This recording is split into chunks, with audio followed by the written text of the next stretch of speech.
So when Trump won the last election, there was a lot of hope around Trump that he was going to drain the swamp, he was going to fix the borders, he was going to ramp up the economy. And one of his key election points was no new foreign wars. He was anti-war. He was the peace guy. And for a lot of people, they can't really understand why this war is happening because it's hugely unpopular with the public. It's almost going to destroy the Republicans in the midterms, and almost certainly lead to the Republicans not winning the next election if it continues. If it, it turns out to be a chaos, which it looks like it is at the moment. To be seen if it's long-term chaos. So, how do people understand why Trump has done this? Okay, so whenever I try and understand a politician's strategy, I try to think, why was that president installed and who paid for him to be installed? And so I always default back to, let's look at the top backers of Trump and the Trump administration. At the very top, you have Elon Musk, which represents the faction of corporate power in America called the technical industrial complex. That is the weaponization of algorithms and technology and data in order to build, control grids. That will be represented in artificial intelligence, social credit scores, stable coins, programmable money. X money has just been announced. You're starting to see acceleration in Palantir border controls. You're starting to see acceleration in digital IDs. You're starting to see acceleration in civil unrest campaigns to justify a technocratic Orwellian surveillance state. So that's the primary backer. That's the future industry that Trump was paid to usher through. That's represented by Genius Act, Clarity Act, Big Beautiful Bill, and significant funding for the military industrial complex in both AI and cybersecurity. The second person that Trump was backed by, the second largest contributor, was the Mellon banking family. So that represents the financial industrial complex. What does the financial industrial complex want at the moment? They want to utilize captured states, i.e. America, the collective West, let's call it, anyone that's had mass financialization and securitization and private control, in order to weaken state power over corporate financial power. And so if America gets too strong as a state, as a nationalistic entity, then financial power needs to push back and diversify. And when growth and birth rates and civil unrest are getting too disjointed to usher in this surveillance state, you diversify finances around the world. So that represents multipolarity. The financial industrial complex wants to diversify away from America, utilize America for capital markets. They've got the most liquid capital markets, but effectively the economy is a byproduct of capital markets, and it wants to send capital globally. So what happened with the Trump administration is you had tariff policy.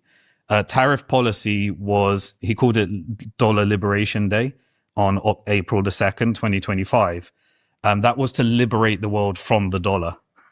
And what capital markets did is they restructured currency wars and using the dollar as the dominant currency to using capital flows through exchange traded funds and ETFs to determine which countries get access to capital using Western pension system and insurance premiums and various other things. And so Trump reset the world order that meant everybody had to renegotiate, and he was an agent of chaos. His job was to, quote unquote, take on the deep state under the name of MAGA. What that means is the deep state backs the dollar.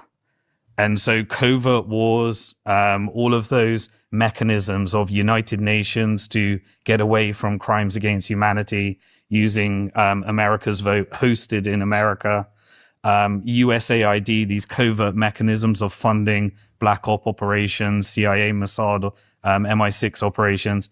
He started deconstructing those, which meant that it weakened the dollar. So ever since Dollar Liberation Day, you had a weakening of the dollar relative to gold, relative to silver, and relative to foreign currencies. And also other stock markets, like look how bad the UK economy is, but the UK stock market outperformed. The European stock market outperformed. The Brazilian stock market outperformed. The Asian stock market outperformed. So while America was being asset stripped so that the US stock market would go up, which was dominated by technology, which was dominated by government spending money on AI data centers. And if you take out the AI, it was very low growth in America. It was all government spending and financialized constructs to boost all this manufacturing of AI data centers. So he immediately set about for the financial industrial complex. And Trump is the most transactional president. It's so transparent because you can see all of his side deals, side investments that align with it, to strategically weaken the dollar and push capital into a multipolar world. He was also an agent of chaos in order to make China look amazing. Everybody renegotiated their contracts with a rational, stable market, which is China now, in the irony. So that's what he did for the financial industrial complex. His third backer was Mariam Edelstein. Mariam Edelstein is a big investor in Israel, and Israel is a subdivision of the military industrial complex. And so, Israel is the mechanism for agitating war in the Middle East. And so by committing to what many people framed as an Israel first policy, while you were destroying the empire, you have a plausible deniability story, which is, we're not doing this. America is ethical, but we're blackmailed by Jeffrey Epstein and Israel rules us. And therefore, when you see all these crimes against humanity, it's not us, it's them. And so the military industrial complex has this plausible deniability story, but it was the third lowest faction of funding for the Trump administration. So tech had the most influence, banking second, and military third. So what the military wanted is effectively a series of wars that they could profit from, and compensation of if one war zone ends, because the finance want to invest in stability in that region, then another war starts. And so Trump started delivering upon that, which was a continuation of a uni-party policy. This isn't an attack on Trump. Trump is a puppet for real power, which is corporate power in America and across the West. So you had a continuation of the Biden administration policy, which was flood the borders. And then you had Trump coming along and saying, close the borders. Now that created all the Palantir technology, all the data. Immediately, what did he do? He created the Department of Government Efficiency. That was to get all of the data consolidated into a single database, which is managed across private interest. Palantir, Elon Musk at X, and then he put the other PayPal, all of them from South Africa, by the way. You had the whole PayPal mafia as part of the Trump administration. And then David Sachs as well. And he was there to get Genius Act, Clarity Act, and make sure that these data centers and AI data centers were all funded. They created a bit of a Ponzi scheme through the credit markets that's having some stress right now. And it was also funded with Gulf sovereign wealth money, which is why we're having stress in those markets right now. So Trump is the perfect illustration of how the power dynamics of the empire work. And so obviously all of that's going to be a disappointment because it means that the asset holder gets wealthier. Because finance is number one, they control the US military.